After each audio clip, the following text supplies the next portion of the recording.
প্ৰতিটো কৰ্ম শুদ্ধ ৰূপত সত্য ৰূপত প্ৰভু ভগৱন্তত অৰ্পণ কৰি যদি কৰাৰ অভ্যাস কৰিছে, যদ কৰোচি যদ অশ্নোচি যদ জুহসি দদাসি যদ তপস্যসি কৌন্তেয় তৎ কুৰুষ্য মদৰ্পণম। নৱম অধ্যায় ২৭ নম্বৰ শ্লোক গীতা। হে অৰ্জুন, তই যি কৰিছ, যি খাইছ, যি দান কৰিছ, যি তপ কৰিছ, চব মত অৰ্পণ কৰি দে, তোৰ কাম শেষ। অভ্যাস কৰক।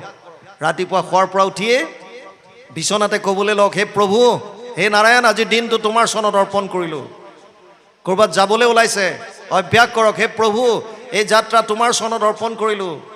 ৰাতি শুবলৈ ধৰিছে, 5 মিনিট সময় বিচনাত বহক আৰু ঈশ্বৰক চিন্তা কৰি কওক, হে প্ৰভু, এই ৰাতিটো তোমাৰ চৰণত অৰ্পণ কৰিলোঁ। কাল চিৰহানে হে খাৰা তো কিয় চয়ে নিচিন্ত। মৃত্যু তোৰ মূৰৰ শিতানত থিয় হৈ আছে, তই ইমান নিচিন্ত হৈ কেনেকৈ শুব পাৰ? এবাৰ ঈশ্বৰৰ নাম লোৱা। এনেকুৱা বহুত মানুহ আছে ৰাতি শুই থাকে আৰু ৰাতিপুৱা সাৰ নাপায়।